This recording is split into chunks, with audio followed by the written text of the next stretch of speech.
Episode 55.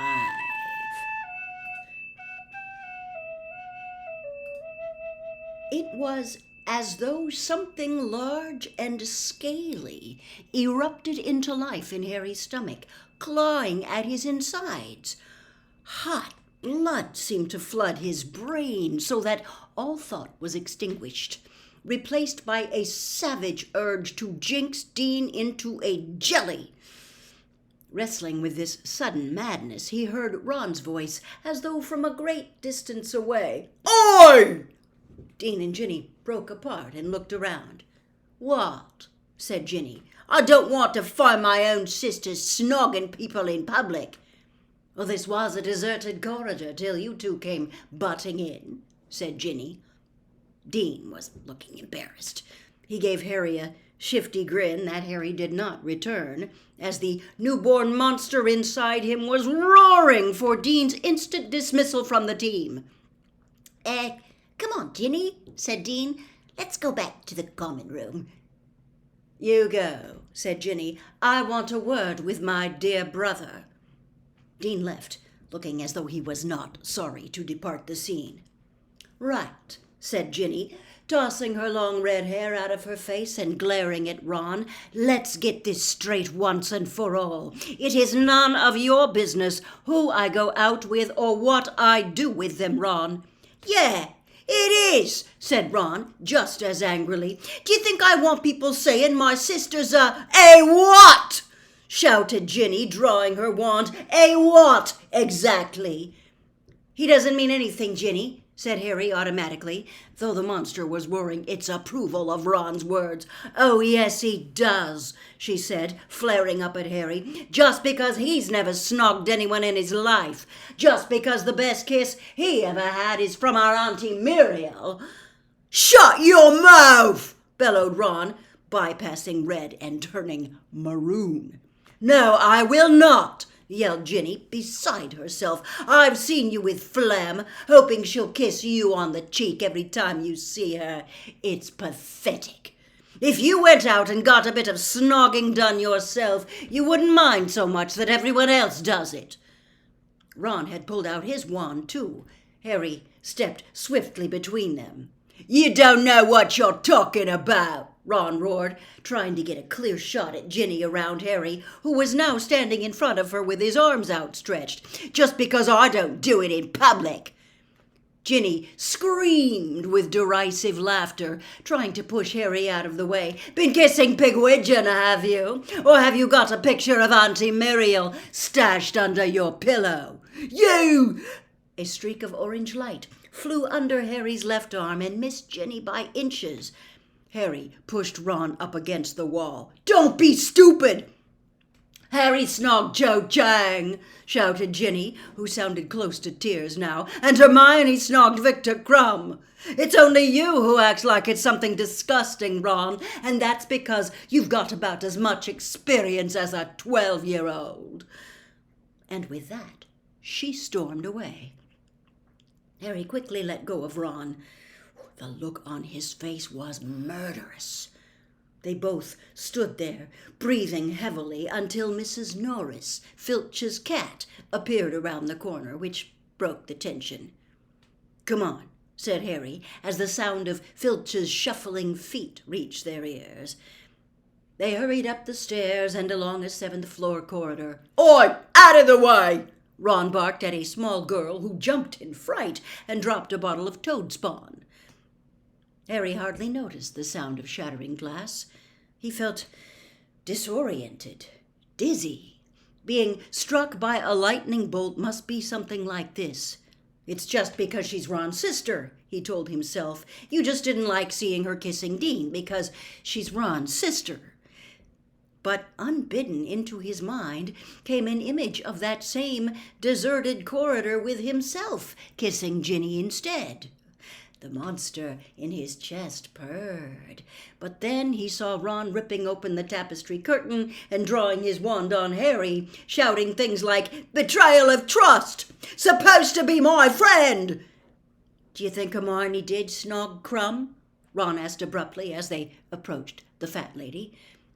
Harry gave a guilty start and wrenched his imagination away from a corridor in which no Ron intruded, in which he and Ginny were quite alone. "What?"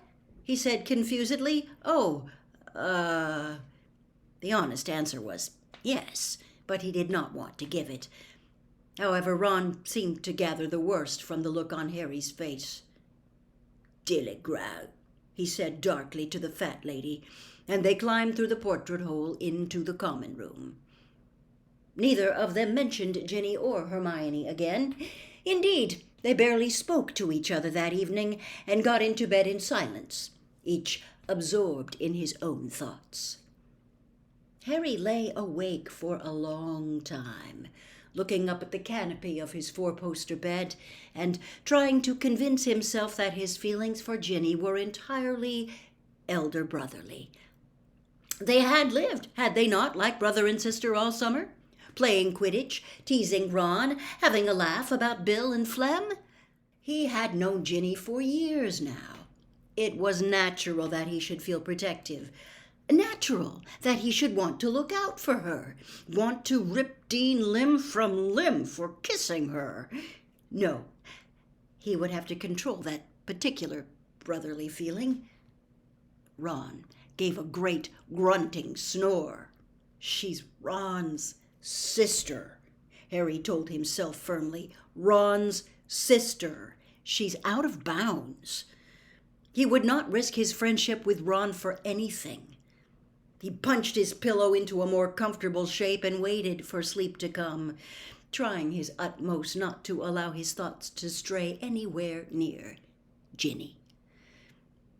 Harry awoke next morning feeling slightly dazed and confused by a series of dreams in which Ron had chased him with a beater's bat, but by midday he would have happily exchanged the dream Ron for the real one, who was not only cold-shouldering Ginny and Dean, but also treating a hurt and bewildered Hermione with an icy, sneering indifference. What was more, Ron seemed to have become, overnight, as touchy and ready to lash out as the average blast-ended Scroot. Harry spent the day attempting to keep the peace between Ron and Hermione, with no success. Finally, Hermione departed for bed in high dudgeon, and Ron stalked off to the boys' dormitory after swearing angrily at several frightened first-years for looking at him.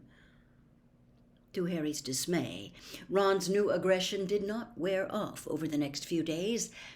Worse still, it coincided with an even deeper dip in his keeping skills, which made him still more aggressive, so that during the final Quidditch practice before Saturday's match, he failed to save every single goal the chasers aimed at him, but bellowed at everybody so much that he reduced Demelza Robbins to tears. "You shut up and leave her alone," shouted Peakes, who was about 2/3 Ron's height, though admittedly carrying a heavy bat. "Enough!" bellowed Harry, who had seen Ginny glowering in Ron's direction, and, remembering her reputation as an accomplished caster of the bat bogey hex, soared over to intervene before things got out of hand. "Peakes, go and pack up the bludgers. Demelza, pull yourself together. You played really well today. Ron," he waited until the rest of the team were out of earshot before saying it, "you're my best mate. But carry on treating the rest of them like this, and I'm going to kick you off the team." He really thought for a moment that Ron might hit him. But then something much worse happened. Ron seemed to sag on his broom. All the fight went out of him, and he said, "I resign. I'm pathetic." "You're not pathetic, and you're not resigning," said Harry fiercely, seizing Ron by the front of his robes. "You can save anything when you're on form. It's a mental problem you've got." "You're calling me mental? Yeah, maybe I am." They glared at each other for a moment. Then Ron shook his head wearily. "I know you haven't got any time to find another keeper, so I'll play tomorrow. But if we lose, and we will, I'm taking myself off the team." Nothing Harry said made any difference. He tried boosting Ron's confidence all through dinner, but Ron was too busy being grumpy and surly with Hermione to notice.